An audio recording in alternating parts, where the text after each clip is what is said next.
Saludos, esto es Hablando de Frente, como todos los jueves a las 7:30 de la noche. Recuerden que cuando aquí no pueden sintonizarnos, estamos en las redes de YouTube de Vallarino Panamá y de Next Noticias. Hoy empiezo el programa con un poco de nostalgia, recordando una persona muy importante en mi vida, quien fue un tío, un amigo, un cliente, y que cumple su aniversario de habernos dejado, pero a la vez con un sentimiento de satisfacción de todo lo que hizo y significó en la vida de muchas personas que a lo largo de su vida lo conocí. Me refiero a Pipo Virsi. Mañana cumple su aniversario. Hace un año fue para esta fecha y este día que nosotros hacíamos programa, tocó un jueves su fallecimiento.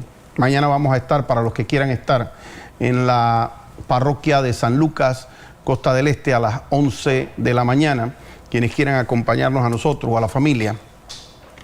Y fue una persona que impactó mucho y que se siente el vacío. Y el vacío, como lo puse hoy, solamente lo dejan personas que llenaron mucho en la vida.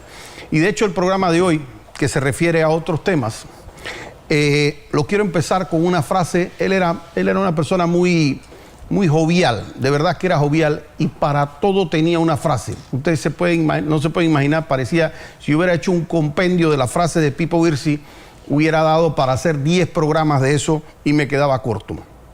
Pero él tenía una frase que él decía que cada quien escogía su doctor. Que eso que si tenía tal título, tal cosa, a la gente le gustaba saber su doctor y el mejor doctor era el que lo curaba a uno. ¿Y por qué vengo con esa frase? Porque vi en redes algo que se refiere a la política y que le aplica a quien estoy representando, que es Ricardo Martinelli en este momento, pero que hoy quiero hacer un llamado a los 3 magistrados del Tribunal Electoral.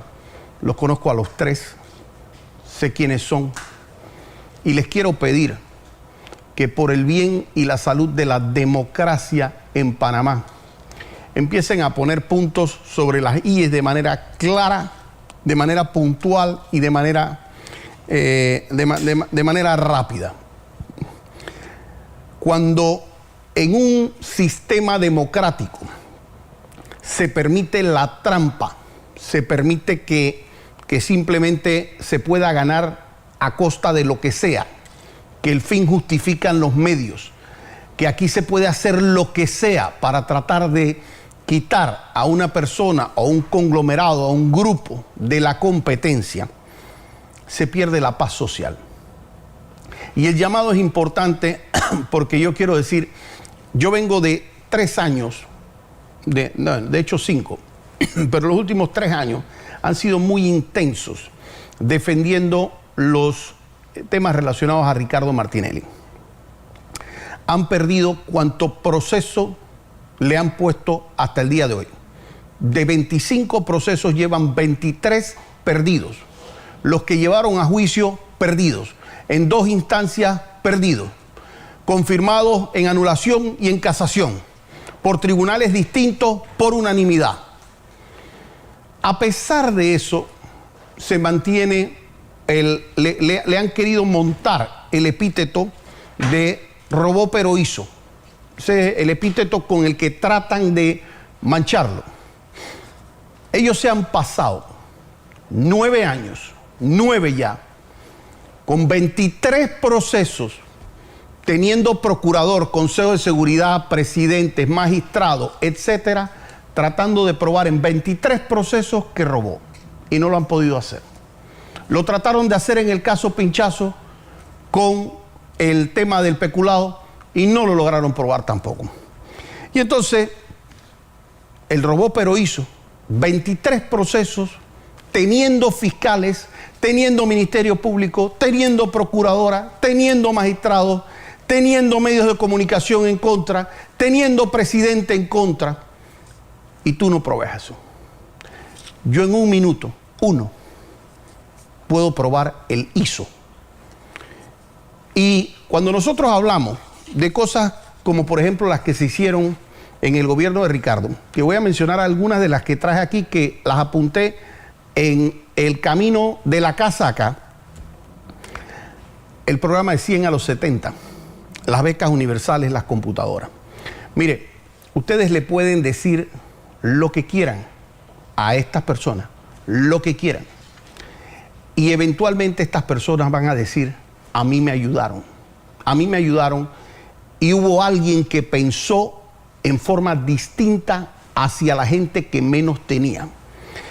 Y les voy a decir, hay gente que dice y critica muy fuerte los temas de los subsidios, las becas universales, esos son subsidios que son, ¿cómo le llaman? Que crean, de alguna manera crean personas que no tienen capacidad de trabajar. Y es muy fácil, muy fácil criticar cuando no se tiene la vida de esas personas. Los que tuvimos la oportunidad de educarnos, los que tuvimos la oportunidad de escuelas privadas, los que tuvimos la oportunidad de vivir en mejores condiciones desde nuestro nacimiento, no es que no tuvimos subsidios, es que esos subsidios nos los daba nuestro papá, nuestra mamá, las personas que nos querían, pero de alguna manera, si nosotros no hubiésemos tenido ni siquiera la posibilidad de comer bien, ni siquiera las bolsas de comida, si no hubiéramos tenido momentos agradables, aunque fuera un jamón en Navidad, etcétera, la vida hubiera sido distinta. Yo les puedo decir, porque yo he caminado este país bastante, uno se topa con situaciones que a uno le llegan al alma, admirables algunas. Yo he caminado por lugares de Capira, bien metido para la montaña, en donde uno cuando va caminando y de repente se topa una casa de una persona campesina, y esa persona le dice a uno le pregunta cómo está, y dice, fantástico, tiene un alma que de verdad que uno quisiera tener, envidiable, una fortaleza envidiable. Y uno mira así y ve, y tienen como 10, 12 hijos, y sin zapatos mucho, la casa, una casita, sin mayores comodidades, muchas veces piso de barro. No tienen la capacidad ni los estudios para realmente sostener eso. Son unas familias que viven bastante autosostenidas de lo que les da la naturaleza, el campo. Y uno les pregunta, ¿y cómo están? Y son agradecidos con Dios. Dicen, muy bien, licenciado.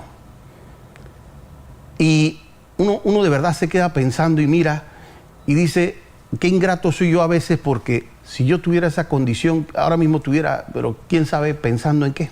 Muy duro. Entonces la gente no sabe.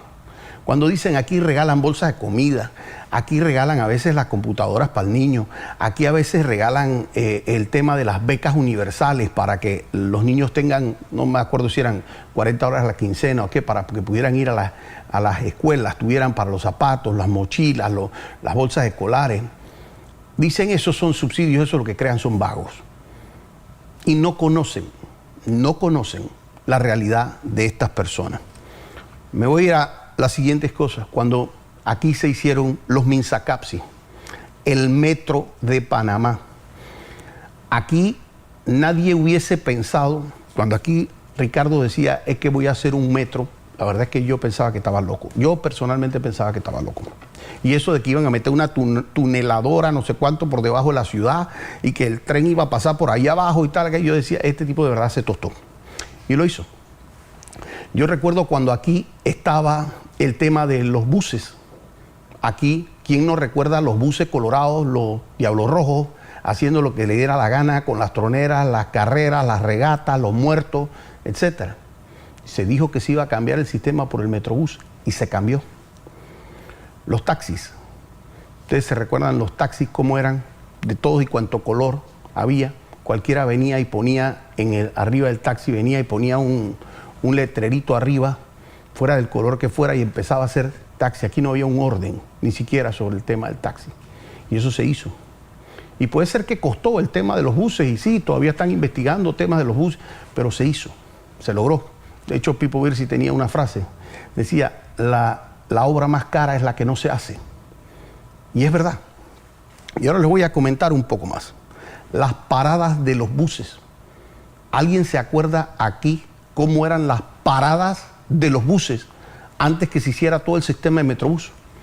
Porque ustedes se acuerdan, algunas que de a vaina tenían un zinc, algunas ni siquiera tenían eso, otras eran una mera posición en algún lado, pero definitivamente que era algo indigno para las personas que utilizaban el sistema público, por supuesto, ni hablar de buses con aire acondicionado. Aquí se hizo obras enormes para hacer todo el tema de arreglar primero los tranques de la parte de la ciudad donde está el centro bancario y todo lo que está en las áreas aledañas, autopista, ampliación de los corredores, cinta costera 2 y 3. La cinta costera 2 y 3, cada vez que yo vengo del interior, sobre todo la 2, y yo paso ahí, veo eso en la 2, y veo las ampliaciones que se hicieron en el Causeway, y yo veo la cantidad de gente utilizando esas instalaciones. Cuando paso delante de lo que es el Chorrillo, hay gente utilizando la cinta costera 3, todo el tema relacionado al estadio. Y yo veo, esa gente de verdad no tenía acceso a eso. Curundú. ¿Alguien se puede acordar lo que era Curundú en su momento? Cómo estaban las barracas, cómo eran las casitas una sobre la otra y cómo era de peligroso incluso Curundú todos los días con alguna situación. ¿Cómo eso cambió? Las extensiones de las carreteras hasta Colón, las grandes obras que se hicieron aquí, cadena de frío, las expansiones de los puertos, los proyectos en el INADE. Ricardo llevó el país por primera vez a que se conociera aquí como lo que se conoce como pleno empleo. Es decir, que usted agarraba y las empresas eran las que estaban empezando a tener problemas de dónde consigo personal de esto, tengo que traer hasta personal de afuera, porque ya casi no se consigue personal para esto. A eso se llevó el país, a tener tanto empleo que se necesitó empezar a traer mano de obra de afuera. Se subieron los salarios durante el tiempo de Ricardo Martinelli. Y no solo eso, el crecimiento de la economía fue, primero, récord histórico en Panamá, crecimiento de la economía, el número 1 de América Latina, cuando todo lo demás iba hacia abajo la economía de Panamá iba hacia arriba. Aquí de tener cerca de 8.000 cuartos de hoteles, se pasó a tener casi 30.000 cuartos de hoteles. Aquí se hicieron aeropuertos para David, para Cocle, que hoy es que se empiezan a usar, porque mucho no se desarrolló en el turismo durante muchos años.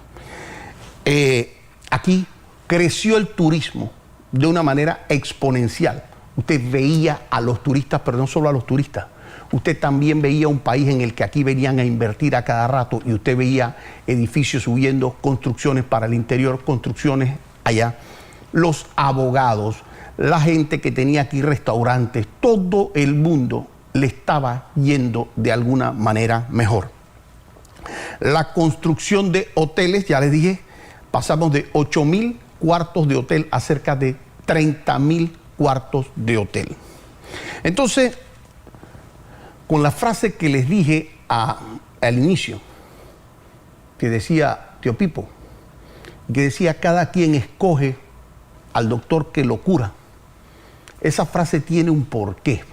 Ricardo Martinelli manejó 65.000 millones de dólares durante su mandato, que involucran, por supuesto, todo lo que se tiene que pagar con la planilla estatal, el funcionamiento, etcétera. Y de eso se saca un porcentaje que va a inversiones.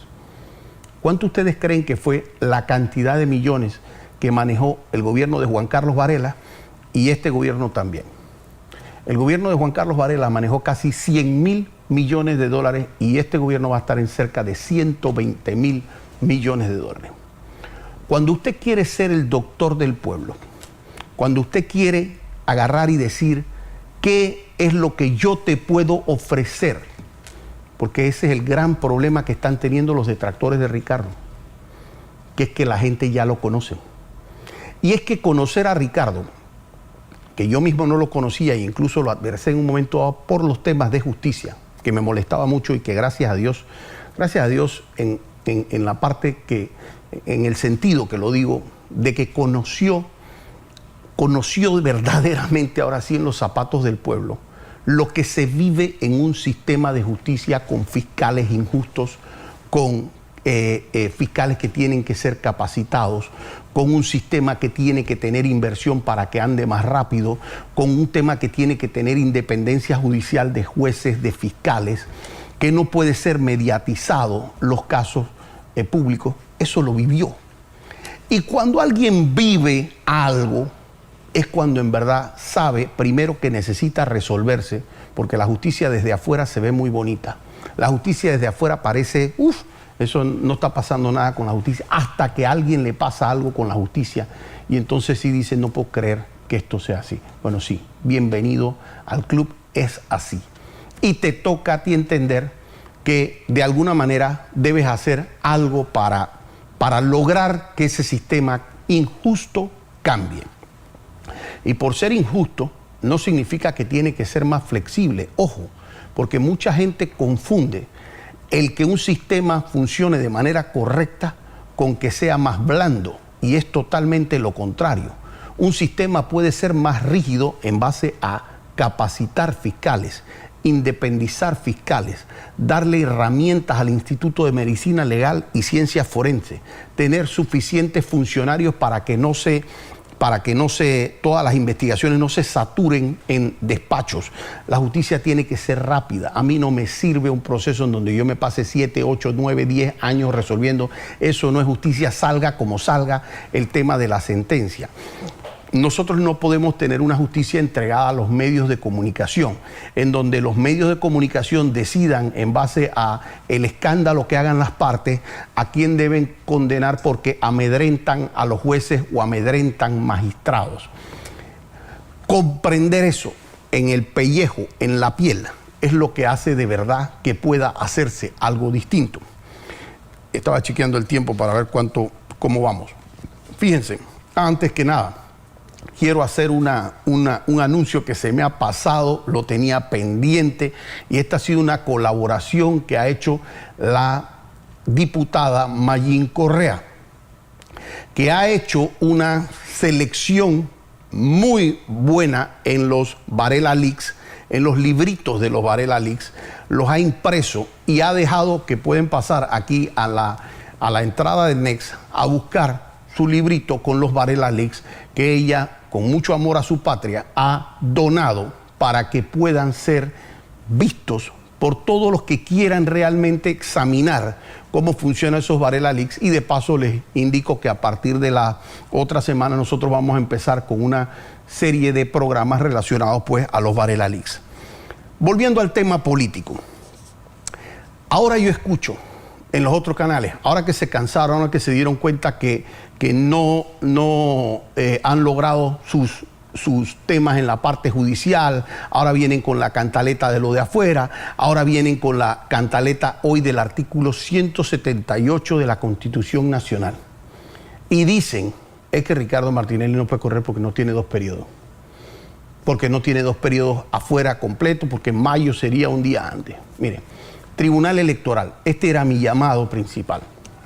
Si ustedes permiten que se juegue con la trampa, que el sistema se ponga tan siquiera nervioso con lo que pueda pasar, porque ustedes no tienen la fortaleza de salir de una vez a hacer eso, le van a causar un problema al país. Aquí, cuando se trate de trabajar con trampa, tengan por seguro que todo el mundo, por lo menos los de acá, y estoy seguro que los de allá también, no hay que menoscabar, tenemos los pantalones bien puestos y que aquí nosotros no nos vamos a dejar robar elecciones. Entonces, aquí Guillermo Endara, para los que están diciendo este poco de babosadas, Guillermo Endara salió del poder en 1994. En 1999 no compitió, en el 2004 compitió. Compitió contra Martín Torrijos y participó de esa elección. No me pueden decir la babosada de que es que nadie lo impugnó y que el tribunal no actuó porque nadie lo impugnó.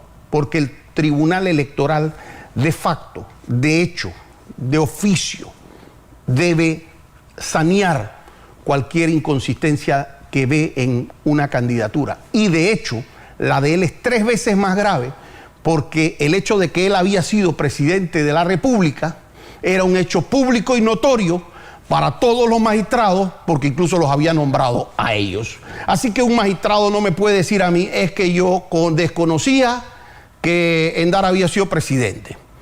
Entonces, a los adversarios, que entiendo que se suma Gaby Carrizo al ruedo, a donde quiere participar también Rómulo, donde quiere participar Blandón, donde quiere participar Lombana. La manera de venderse es como cuando usted va a un trabajo.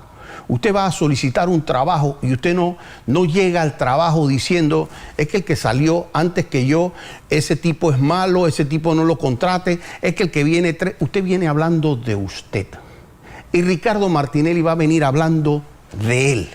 Y por supuesto que van a haber algunos cuestionamientos, porque Ricardo, por supuesto que dentro de los errores que puede haber aprendido, definitivamente que cuando usted tiene un país en donde se estaban haciendo obras por todos lados, 10 veces las obras que se habían hecho en un momento dado en gobiernos anteriores, por supuesto que usted puede tener espacios en donde algunas cosas no se controlaron en la debida forma. Usted está con el mismo personal tratando de controlar 10 veces las obras.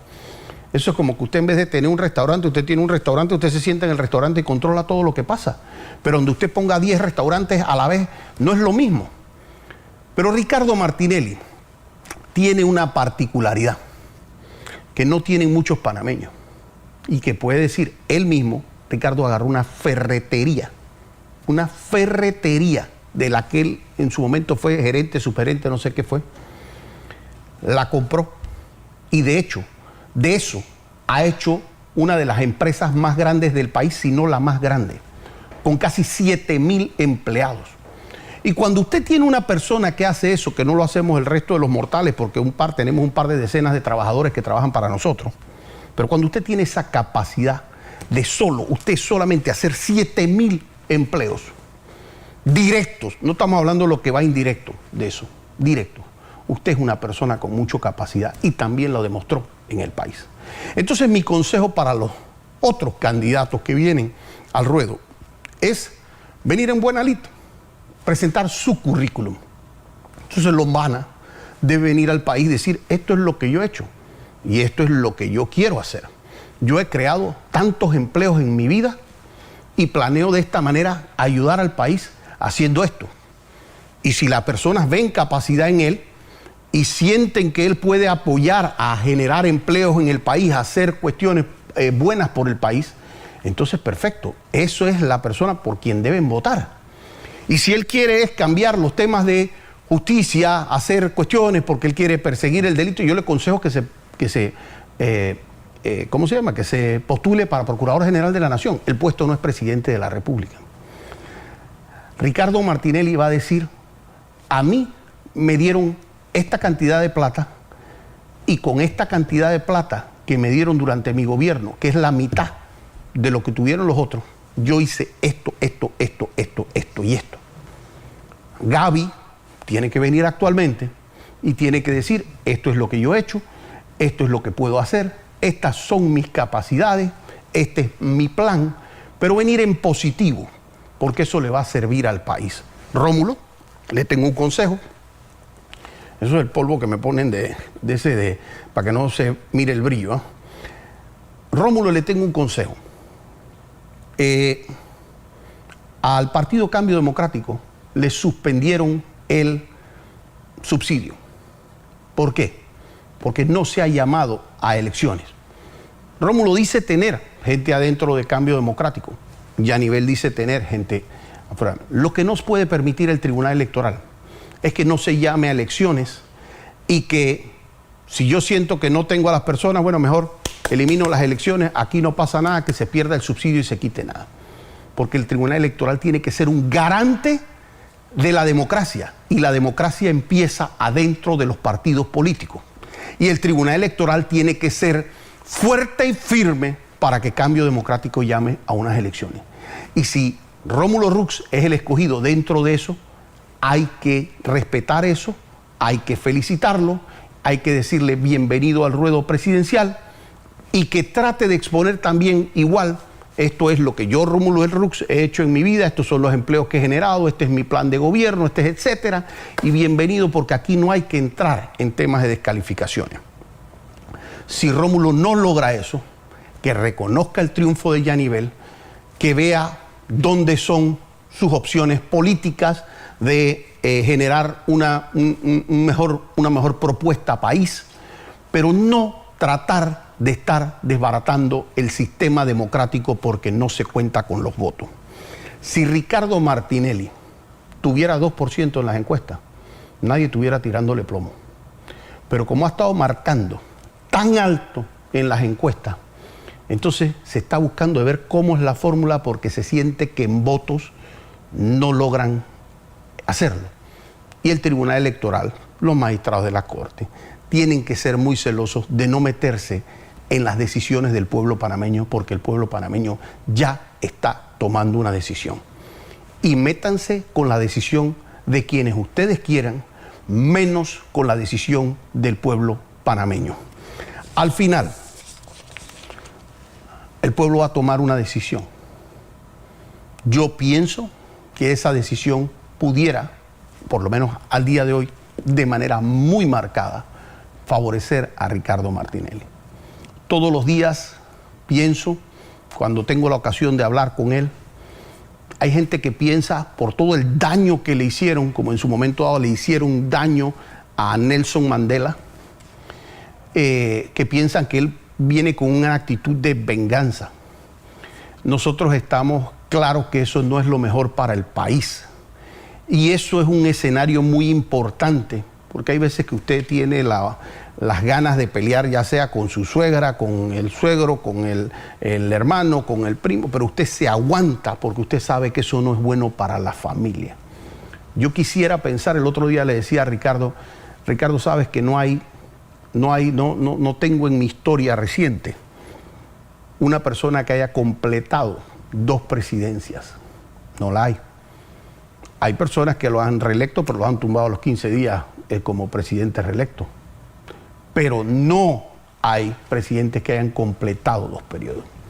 Y quisiera verlo completar ese periodo, porque quisiera la raza que él representaba. 27 años de su vida le quitaron. Y cuando él fue electo presidente, la gente pensaba, este tipo va a desbaratar a los contrarios. Pero la actitud que él tomó, que fue una actitud conciliadora, fue lo que permitió que ese país saliera adelante.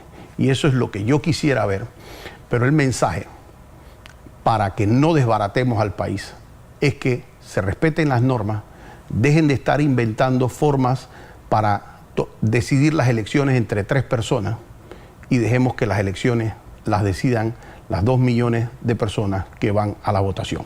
Los veo así hasta el próximo jueves aquí, Hablando de Frente.